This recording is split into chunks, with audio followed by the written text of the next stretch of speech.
Hello प्यारे बच्चों, आज बात करेंगे एटॉमिक मास और मोलर मास के बारे में। है तो ये बहुत बेसिक सा टॉपिक, लेकिन अगर इसको क्लियरली समझ लिया है तो आगे आने वाले न्यूमेरिकल्स आपको आसानी से सॉल्व हो जाएंगे। ठीक है, तो पहले हम समझते हैं एटॉमिक मास को। पहला हमारा टॉपिक है एटॉमिक मास। ठीक, एटॉमिक मास भी बोलते हैं। ठीक, क्यों? मास को हम बेसिकली ग्राम्स या किलोग्राम्स में, और भी यूनिट्स हैं उसमें मेजर करते हैं, लेकिन बेसिक स्टैंडर्ड यूनिट्स को अगर देखें फिजिक्स के केसेस में तो वहाँ पर क्रिप्टॉन की रॉड जो रखी है वो हमारी 1 किलोग्राम के इक्विवेलेंट है, पेरिस में जो रखी है उसी का रेफरेंस लेकर के हमने मास की यूनिट निकाली थी। ठीक है, केमिस्ट्री के केस में ऐसा नहीं हुआ। क्यों ऐसा क्यों नहीं हुआ? इसके लिए वजह थी। वजह क्या थी? पहले बहुत ही कम एलिमेंट्स खोजे गए थे। अब अगर हाइड्रोजन जो सबसे हल्का एलिमेंट था तो उसका भी मास अगर हम ग्राम में ही कैलकुलेट करते या किया था तो वहाँ पर इतनी डिजिट आती थी जो कि कैलकुलेशन के बेसिस पर अनकंफर्टेबल थी। ठीक, यूनिट्स को छोड़ दिया गया। ठीक है, कि भाई ग्राम में हम इसको मेजर नहीं करेंगे। ठीक, अब आया कि तो फिर रेफरेंस किसका लिया जाए? वहाँ तो क्रिप्टॉन की रॉड थी, यहाँ पर रेफरेंस किसको लिया जाए? तो लाइटेस्ट एलिमेंट हाइड्रोजन को लिया, क्योंकि इसका लगभग 1 के इक्विवेलेंट था मास। ठीक है, अब हाइड्रोजन एलिमेंट से बाकी एलिमेंट कितने टाइम हैवियर हैं, वो उसका एटॉमिक मास कहलाया। लेकिन आगे चल करके ये भी हटा दिया गया, क्योंकि बाकी जो एलिमेंट्स डिस्कवर हुए वो हमारे उसका एग्जैक्ट फिगर नहीं निकला। ठीक है, तो फिर देखा गया कि अब क्या है, समस्या आई कि किसको माना जाए एक स्टैंडर्ड यूनिट यहाँ पर। तो देखा गया कार्बन 12 को अगर हम लेते हैं, कार्बन 12 को लेते हैं का 12 एटॉमिक वेट है, और इसका अगर 1/12 मास निकालते हैं, 1/12 मास निकालते हैं तो वो ऑलमोस्ट यूनिटरी वैल्यू दे रहा था, जिसको हम 1 यूनिट बोलते हैं, या एटॉमिक मास AMU भी बोलते हैं, एटॉमिक मास यूनिट।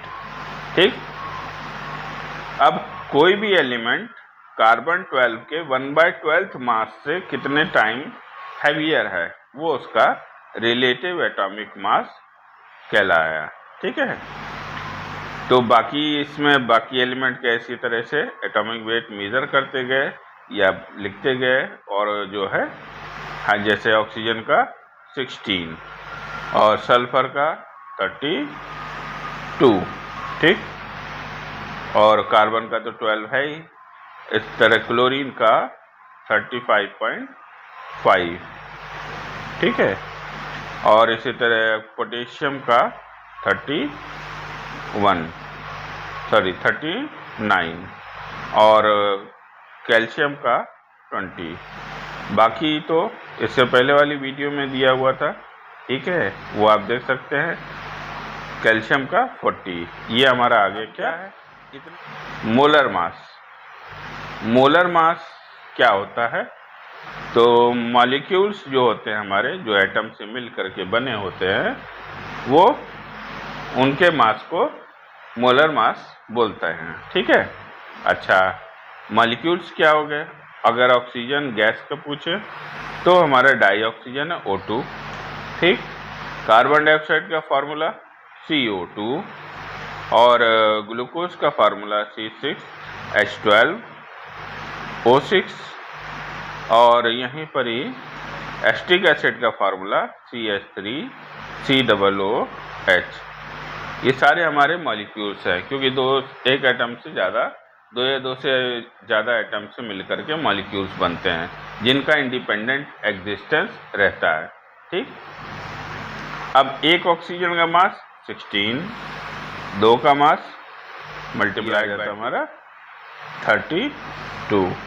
ठीक, कार्बन का देखते हैं 12 कार्बन का प्लस 16 × 2, ये हो गया आपका 32 + 12 44। ठीक। ग्लूकोज का 6 इंटू 12 आपका कार्बन का हो गया, ठीक। हाइड्रोजन का प्लस 12 इंटू 1, 1 मास होता है एटॉमिक मास हाइड्रोजन का, तो 12 इंटू 1 प्लस ऑक्सीजन का एटॉमिक मास 16 और नंबर ऑफ एटम यहाँ पर 6 दिए हैं, तो यहाँ पर 6 ये आ जाता है। कैलकुलेट करके देखें तो ये 180 आता है, ठीक है। एसिटिक एसिड अगर यहाँ देखें तो यहाँ पर क्या है, कार्बन के 2 एटम है, कार्बन का मास 12 इंटू 2 प्लस हाइड्रोजन कितने हैं, 3 इधर 1 इधर 4 इंटू 1, ऑक्सीजन 2 है एसिटिक एसिड के, जिसको विनेगर भी बोला जाता है, और ये हमारा 16 इंटू 2, ठीक। तो 32 और ये आपका आ जाता है 24 प्लस 4, तो ये टोटल बन जाता है, ठीक है। तो ये हमारा हो जाता है क्या, मॉलिक्यूलर मास का कैलकुलेशन, ठीक। तो इस तरह से आप सारे एलिमेंट्स के या मॉलिक्यूल्स के आप मॉलिक्यूलर मास निकाल सकते हैं, ठीक है। चलिए नेक्स्ट टॉपिक हमारा है एम्पिरिकल फार्मूला और मॉलिक्यूलर एम्पिरिकल फार्मूला। ये हमारा होता है सिंपलेस्ट रेशियो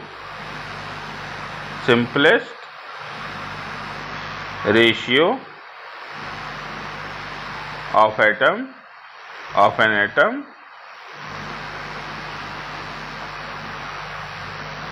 इन मॉलिक्यूल, ठीक। फॉर एग्जाम्पल अगर ग्लूकोज ही ले लेते हैं, C6H12O6, ठीक। अब यहाँ पर सिंपलेस्ट रेशियो पहले एलिमेंट का देख लेते हैं, 6 कार्बन है, 12 हाइड्रोजन है और 6 आपका ऑक्सीजन है, तो इसका रेशियो अगर देखें तो ये आ जाता 1:2:1, यानी कार्बन का 1 एटम, हाइड्रोजन के 2 एटम और ऑक्सीजन के 1 एटम। तो ये हमारा हो जाता क्या, एम्पिरिकल फार्मूला, ठीक। और इसी तरह से जो है बाकी एलिमेंट्स के आप एम्पिरिकल फार्मूला निकाल सकते हैं। लेकिन अगर कैल्शियम कार्बोनेट का लेते हैं तो यहाँ पर कोई सिंपलेस्ट रेशियो नहीं रहता है, जैसा आपका कंपाउंड है वैसा ही आपका एम्पिरिकल फार्मूला भी होगा। यानी यहाँ पर कैल्शियम का 1 है, हाइड्रोजन कार्बन का भी 1 एटम है और यहाँ 3 एटम आपके ऑक्सीजन के हैं, तो रेशियो भी वही रहेगा।